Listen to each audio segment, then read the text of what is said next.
Hey guys, Fourfinger here, and in the latest patch they finally fixed the weapon switching with the Ancestral Warrior Totem, so I can finally do the build I was planning to do before the league start. With that being said, I just put it together with the gear that I had. This can be a lot better, but enjoy the showcase and more about the build after that.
Okay, so let's start things off by explaining how the build actually works, and if any of you have watched my pre-league videos you probably already know, but we are using Red Flare Conduit, which by base has 20% chance to gain a power charge on hit. You can corrupt this to get a higher chance, but 20% is probably enough. And then we're using Resonance to turn those power charges into endurance charges, which we need to summon the totems. So the whole idea is we want to hit as many times as humanly possible, so we can get as many endurance charges as we can, so we can spawn as many totems as we can. And the way we do this is by using armor piercing rounds, which have really high base attack speed. And then, just like with some low investment, like you don't need much, I'm already at 28 attack speed. Now with Tailwind I can go even up to like 30 something, but after 30.3 there's kind of like server tick issues, so you don't really need more than 30 honestly, that's more than enough. And if you're actually hitting 30 times per second, and then you have, let's be conservative and say 20% chance to gain an endurance charge hit, which means we are getting 6 endurance charges per second. So every second we can spawn 2 totems. But we also use stuff on the weapon, which gives us an additional endurance charge by having 2 of the soul cores equipped, each giving 50%. So now instead of getting 1, every time you hit you get 2. And that's how we get this enormous amount of endurance charges, and then we keep spawning the totems. So that's basically the core idea, and with that being said, let's just jump into the skill gems. Okay, so when it comes to our skill gems, I haven't optimized this one bit. I still have like 5 open gem sockets that I'm gonna fill in later. I'm probably gonna get more spirit and stuff, but yeah, for now, for armor piercing rounds, like we said before, we just want to attack really fast, so we are using it on weapon set 1, and then this is going to give us 20% more attack speed. And we are also combining it with the fastest crossbow in the game, because we don't care about the damage on the armor piercing rounds. All of the damage comes from the totems itself, but the break armor comes anyway. It's so easy to break armor with this, especially with 30 attacks per second, it's like instantly breaking armor. And there's a lot of synergy with the stuff on the tree, which I'll explain later, which makes your fire damage also like be buffed by the armor break, but like I said, more on that later. Next one is the rapid attacks free, like this is 50% less damage, again we don't care, we just want it to attack as fast as humanly possible, so that's good. We have the Nova projectiles, which makes us like become a sprinkler. You can pretty much, you know, keep firing 24/7, especially once you reload. With this crossbow you can keep firing like there's no tomorrow, so yeah, that's pretty much really good for the clear and maps, because once you hit something it's gonna chain, and it can also chain from the terrain as well. If you don't hit the monsters, you're just like hitting everything, and you just keep spawning totems, like move, spawn totems, move, spawn totems. It's really big. When it comes to the Ancestral Warrior Totem, you just want a level 21 Molten Blast, so you don't need any quality if you're using the Rakiata's Flow. If you aren't, then get quality, get Fire Res, and get the Elemental Weakness as a curse. Otherwise, just corrupt it to get level 21. I mean, you can do it on like level 15 gem, and once you get +1, then you can upgrade it to 20 and get 21, so yeah, that's the core idea. We are using Atalui's Bloodletting, and this is really good, because we don't have to pay for totems whatsoever, because every time we spawn a totem, we are consuming endurance charges, and every time we do consume an endurance charge, we are getting like 2%, 3% of max life per endurance charges consumed. So you're literally just filling your HP every time you use a totem. It's a really big deal, so you don't really pay at all for the totems. And you also get a damage bonus on the Molten Blast. Like, it's from 28, it goes to 33, and the more levels you invest into the skill, the better it's gonna be. So yeah. And then we have the Urgent Totems. This just makes it a lot easier to like keep spawning them all over the place. 100% placement speed and 20% attack speed, really good. Nova projectiles is really great because you don't have to worry where you place them, how you place them, and even once you, for example, if you wanted to do more damage with the distance, the totems were kind of feared. They spawn this spirit, but that spirit keeps moving away, and eventually it does get into close range with the boss anyway, so using stuff like long shot and everything like that doesn't really matter, while this makes for a great clear and a little bit less of a boss damage. If you want for bossing, you can switch out for like more damage, but I'm just too lazy, so it's up to you. And again, if you're not using Rakiata's flow, then just get resistances, and here you can also squeeze even more damage with like close combat or primal ornament, whatever you really want, doesn't matter too much. Then we have in Dancer, just like some life leech, knockback, stun, and then Precision 2, which I might turn into Precision 1 because it's only 10 spirit. If I want to like add more stuff on top, we'll see how that works out. And finally War Banner. This is really huge and so easy like to set it up. You pretty much get 25% more attack damage, 25% increased attack speed, and 50% increased accuracy. It's just great all around. And then you use stuff which is, I think, really cheap. The Ressus Passion, you only need like half of the glory, and then you have huge AoE with those two supports, and then finally we want to make it last as long as possible. Like I said, there's a lot of room to improve this, and once I do, I'll make updates. So yeah, I'll jump into the gear next. Okay, so when it comes to our gear, mainly the crossbow, like I said before, we are mainly using it because it has the fastest base attack speed in the game, and then also no reload once you do it once. It's really great. And on top of it, I've also tried to get 4 socket 1, and tried putting like 4 of those, thinking it might give you 2 additional endurance charges, but sadly that did not work, so I just put in the lightning and put it for the sale, so it doesn't really matter. But yeah, this is really amazing for this build.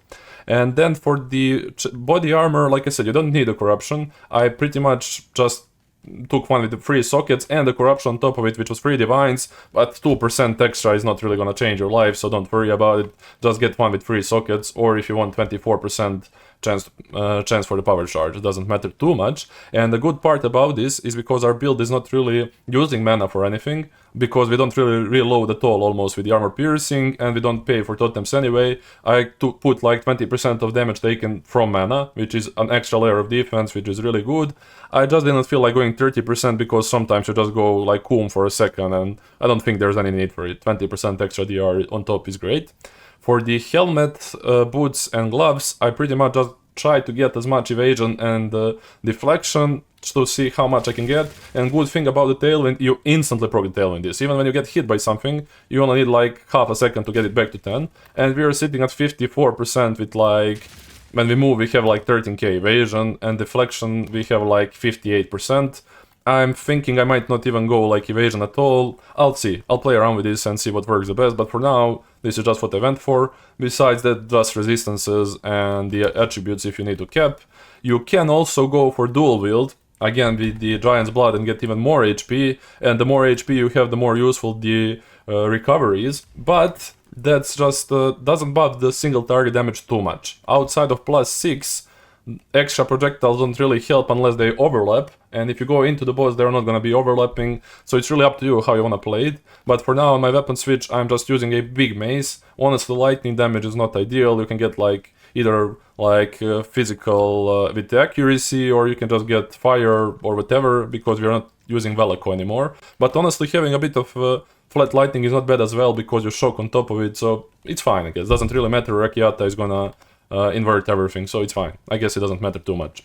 For the amulet, I would ideally like to get +3, and then you just want as much HP as possible, and probably spirit if there are some good spirit gems that we need. Like I said, I'll look into that. But for now I'm just using +2 with a lot of life, and I put like life catalyst.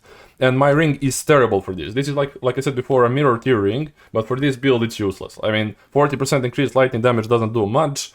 Obviously, intelligence is not needed at all for this build almost. and then rarity is just there for fun. So I'm probably gonna drop both of those and get 2 other rare rings, which are gonna buff this build a lot. But for now, like I said, I just put together what I had in my inventory, and that's pretty much it. For the belt, again, getting as much life and resistances, and then for the boots pretty much the same thing. Obviously for mapping you want 60% movement speed boots, and maybe you want to invest a little bit more into movement speed on the tree if you decide to do so with stuff like here, but that's really up to you how you want to build after this. But that's pretty much it for the gear. For the charms, again, stun and freeze immunity is most important, and if you have extra currency to spend, get like immune to slow with onslaught, and the possessed by spirit like golden charms, but those are really expensive, so this is something if you have extra, because onslaught from the weapon doesn't work when the totem kills stuff, so having onslaught when you get slowed is actually a decent boost on top. So yeah, that's pretty much it for the gear. And for the jewels, I'm just using jewels I used before from my last build. Having extra chance to chain is actually not that bad. Like I have like only 10% here because I'm not using like ricochet on my molten blast, but having just a little bit because there's so many projectiles. Most of the times one of the sharpnels will like actually connect, which is a good DPS increase. So I'm using this, and I'm using the second one, which is almost the same. And then for the other two, I'm again using the stuff I had from before, which is really expensive. I think just the extra damage as 2 is like probably around 30-40 div. You don't need this, it's gonna boost the DPS, but 100% not necessary, it's up to you.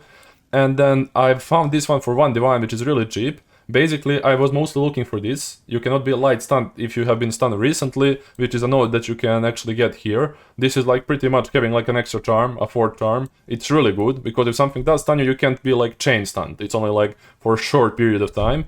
And then on top of it, it also has, I think, skill effect duration, which is great for our totems. And then attack area damage is like just the molten blast first hit, not the shrapnels, but it will buff the explosions. So overall, for 1 divine, this is a really good jewel to have. You can probably get something similar for also really cheap. So that's pretty much it for the gear. Let's go into the Ascendancy on the skill tree. So when it comes to Ascendancy, Deadeye is 100% not needed here. You can probably pick whatever you want on bottom or right side of the tree, it's not gonna make much of a difference, but if you do play Deadeye and you're lazy to level like I am, just get a Tailwind, Point Blank, because like I said, those ghosts will go inside of the boss, so better to have Point Blank than Far Shot. And then extra pro just to like have more coverage, it's pretty decent, so that's pretty much it. When it comes to the actual skill tree, for the crossbow set you're just getting attack speed almost everywhere you can on the tree, and then like for the main set, which is going to be totems, you're just getting the maximum damage and some skill duration. I will place the POB down in the description, and then also I anointed the attack speed per accuracy also by picking the double accuracy node, so decent amount of extra attack speed on top. Outside of that, this node is really OP. Like I said, we have a little bit of increased fully broken armor effect, 20% increased damage, and then it also works on fire damage, which is mostly our damage from the molten blast, so that's really cool. And that's why I said on the weapon it might be better just to run fire or just flat fizz, because it's gonna be boosted a little bit more by stuff like this. Then some totem stuff, and that's pretty much it. Nothing crazy. We just, like I said, the attack speed on the crossbow and the damage on the main hand with some skill effect duration from here and here. That's pretty much it, I think, when it comes to the gear. And if there's anything else I forgot to mention, I just think in general there's a lot of synergy with like skill gems and the tree. Like getting Tailwind, like I said, instant, you are not paying for stuff and you keep recovering your HP constantly. If you invest like more and get to like 3.5k HP, that can be really good, especially with some mana on top. It could be really great defensively, and you keep regenerating it every time you use, because if you have like, if you place a totem and use 3 charges, this is 6%, 6% and 9%. So you're looking at what, 21% of your max life every time you place down the totem, which you're doing constantly. You can see why that is really OP. That's pretty much it for the build. I'll keep upgrading when I have the time, and if you guys have any questions, feel free to hop on Discord. As always, I'll be happy to help, and I'll see you guys in the next one. See ya!